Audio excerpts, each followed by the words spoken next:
Phosphor Dot fans, Earl at thelogbook.com back here. Now, if you were to ask me what my favorite arcade game of all time is, not the best, just my favorite, you're looking at it.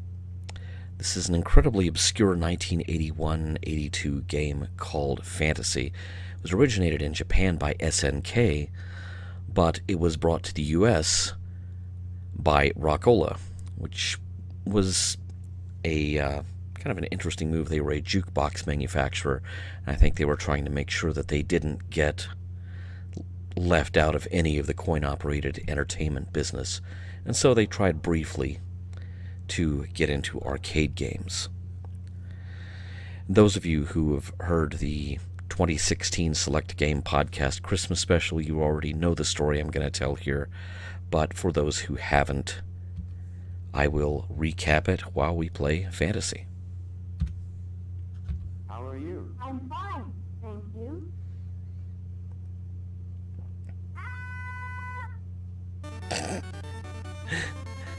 You would think that wasn't normal. Fantasy is a multi-stage game that changes its play mechanics every couple of minutes. By the way, the music on this level, this screen here, this is from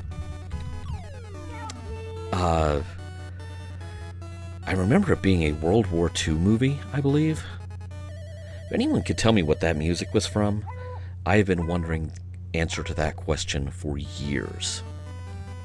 Let's go.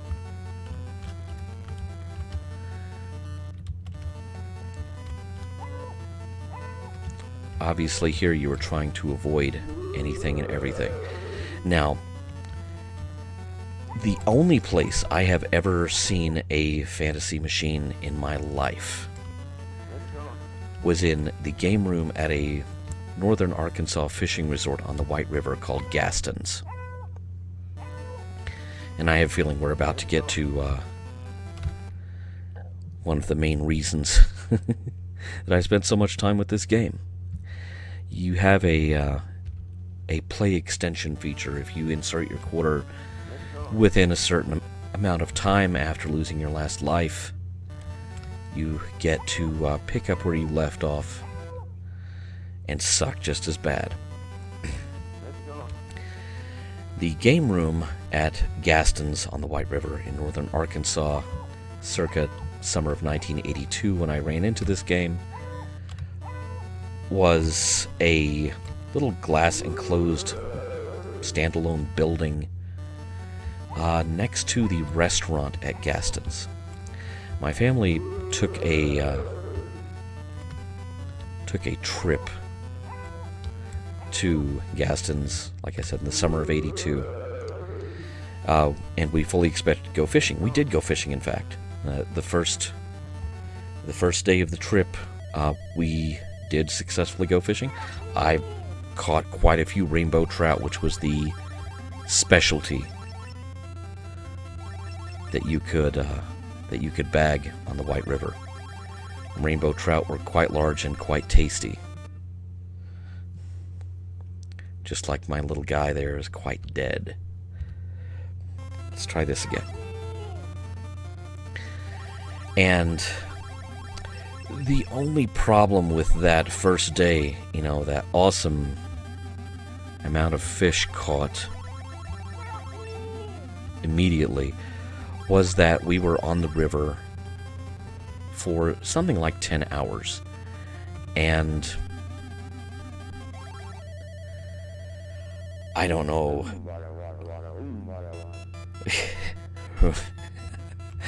Interesting sound effects there.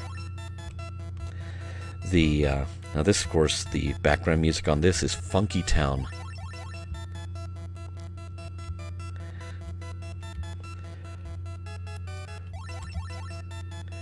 But that incredibly successful 10 hours on the boat on the first day of our fishing vacation, nobody remembered to bring sunscreen for me. And I got toasted as red as a tomato out there, to the point that it was utter agony to even try to apply anything to my skin to alleviate the pain. So for the rest of this half-week-long fishing trip,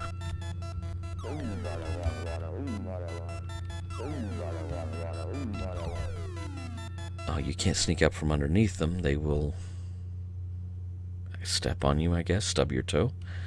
For the remainder of this trip, I couldn't get out in the sun without, roasting my skin even worse. And, my mother just wasn't having that. So, having already spotted the little arcade room, she decided that she and I were going to spend some quality time there rather than fishing, which you would have to know my dad to understand that. Oh, by the way, don't fly your balloon in the water. That's not a naturally tenable position for a balloon. Pro tip there. Also, flying it into helicopter blades, that is also not a good thing to do.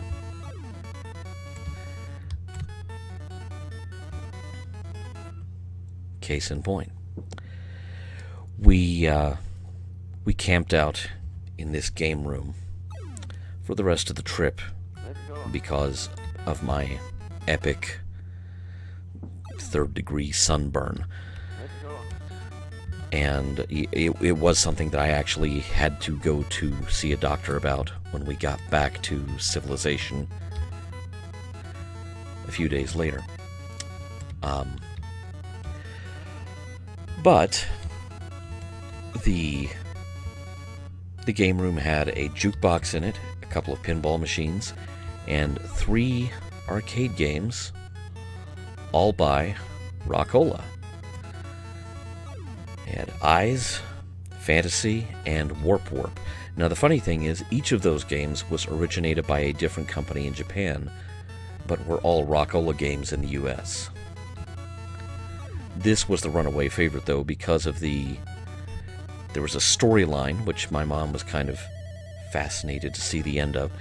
And so, as you can see, I'm really none too good at the game itself.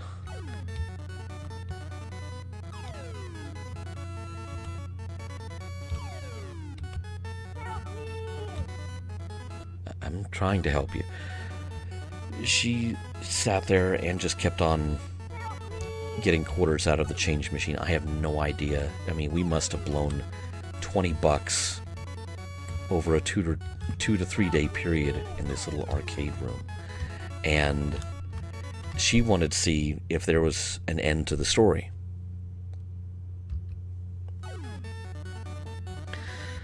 Which, of course, there was, and we'll get to that in a moment if I survive this level.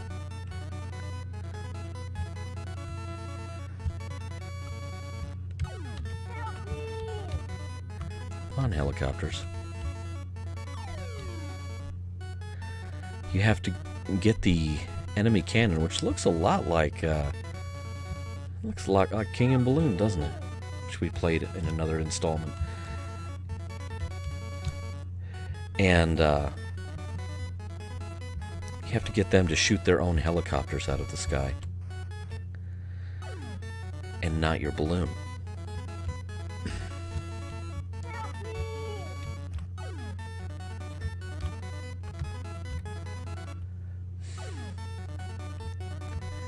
Thank goodness this game has an extend feature. I don't think it would have been nearly as beloved by us if it had not had that feature.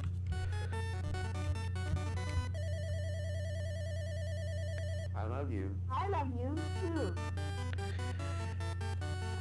I get the feeling that whenever they did the localization for this, they just grabbed whoever out of the office. And, and that was the voice synthesis for the game. Let's go. So really, at this point, you've seen the whole game. It just starts over. The poor girl gets herself kidnapped again repeatedly. And it wasn't until 2018 or 2019 when an SNK collection was done on the Nintendo Switch that this game was ever ported to a home console. And it's so cruel, you know, my all-time favorite arcade game, probably more for sentimental reasons than for gameplay reasons, although, you know, here's the thing, it is fun. You would think that after 39 years and, you know, more than 20 years of emulation, that I would have gotten better at it by now. But my reasons for loving this game really have to do with the scenario in which I was introduced to it, which involved, you know, my mother actually encouraging me to play a game, which was not an unusual thing. We would play Odyssey 2 games at home a lot, and but she really didn't have much time for standing around and, you know, watching me play arcade games, I'll put it that way. And how do I enter my name? Come on, this is my favorite game. How can I not know how to enter my name? Ah, okay, the down on the joystick. So, a little bit of Phosphor Dot Fossils action on it. Yay! I have the high score finally after all these years. So, really, my memories of this game aren't so much of, you know, hey, it's a great game. It is a fun game. I do like it. But it has to do with hanging out with my mother with a 5-alarm sunburn and her just throwing quarter after quarter at me to play this one game over and over again. Some other time we'll play the other games that were in the Gaston's game room. We'll play Eyes and Warp, both of which I also dearly love, but not nearly as much as Fantasy here. Thanks for watching.